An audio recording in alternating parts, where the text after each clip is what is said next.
Terima kasih rakyat Indonesia.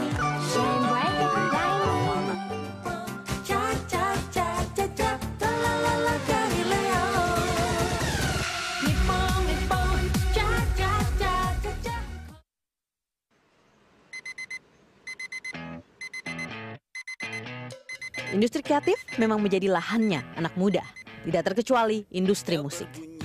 Siapa yang tidak ingat bagaimana alunan musik Cameo Project berhasil menarik perhatian pemilih pemula jelang Pilgub DKI.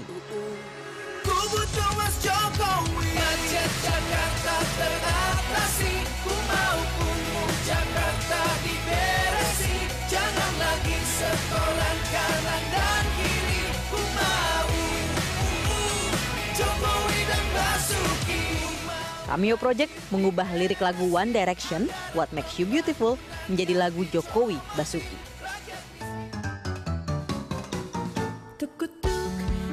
Kehadiran musik kreatif membuat pemuda semakin sadar akan kondisi tanah air, khususnya di bidang yang paling tidak diminati, yakni politik nasional Indonesia. Biji bunga matahari, tuk-tuk, hantara berlari. Salah satu karya pemuda Indonesia yang berhasil mencuri perhatian adalah Speech Composing, karya Eka Gustiwana. Hanya untuk persetujuan diperpanjang atau tidak, diperpanjang atau tidak, diperpanjang. Melalui berbagai video fenomenal berbagai tokoh terkenal, Eka mengubah kata-kata menjadi alunan musik unik. Tidak hanya tokoh hiburan, tetapi Eka juga membuat pidato tokoh nasional menjadi populer. Seperti pidato Jokowi Yusuf Kala dan anggota DPR Popong Oceh Junjunan.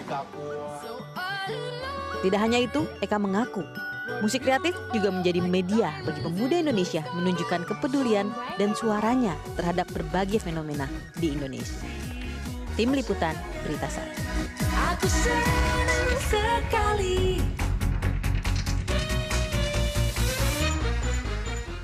Ya pemirsa, nama Eka Gustiwana mulai dikenal ketika sebuah video kreatif di YouTube berhasil mencuri perhatian masyarakat luas. Video kreatif Eka yang mengkomposisikan cara berbicara menjadi sebuah lagu atau disebut speech composing. Justru sukses menjadi trademark baginya. Kini berbagai tawaran untuk membuat lagu maupun jingle datang silih berganti, membuat Eka Gustiwana semakin dekat menuju mimpinya menjadi seorang komposer terkenal. Nah, bagaimana proses kreatif pemuda Indonesia dalam meraih cita dan mimpi? Untuk lebih lengkapnya, saat ini di studio telah hadir komposer Eka Gustiwana dan Nadia Rafika. Selamat siang Mas Eka dan Mas Nadia. Apa kabar Arya Wiguna? Tapi kita tidak bisa memungkiri dari Arya Wiguna yang pertama, demi Tuhan kita jadi tahu soal speech composing ya. Nah, konsep speech composing itu sebenarnya itu salah satu konsep dari musik atau seperti apa sih? Speech composing itu sebetulnya proses kreatif. Jadi kita menggunakan alat-alat yang biasa sebetulnya, software-software yang biasa digunakan untuk perusahaan rekaman, untuk kita bikin lagu, untuk kita membenarkan pitch atau nada yang fals, biasanya kan gitu. Cuman saya jadi lebih ke penyalahgunaan sebetulnya. Penyalahgunaan. Saya pakai untuk mengubah pidato. Tapi speech. Jadi lebih menarik ya? Jadi lagu gitu. Oke, nah tapi speech composing ini sebenarnya kalau untuk pemusik berarti sudah dikenal atau ini memang speech composing by Eka Gustiwana yang baru? Kalau speech composing di luar mungkin udah ada, tapi konsepnya berbeda-beda. Kalau di luar itu ada yang rap, ya kan, ada yang nyanyiin lagu orang. Nah kalau dari saya mungkin lagunya semua saya bikin sendiri kan, original, jadi benar-benar nggak pakai lagu orang. Jadi mencuplik sendiri gitu ya. Nah idenya sendiri itu dari mana datangnya? Kadang kita lihat ada yang artis, ada yang tokoh politik, ada yang sekarang sudah jadi presiden. Itu dari mana idenya?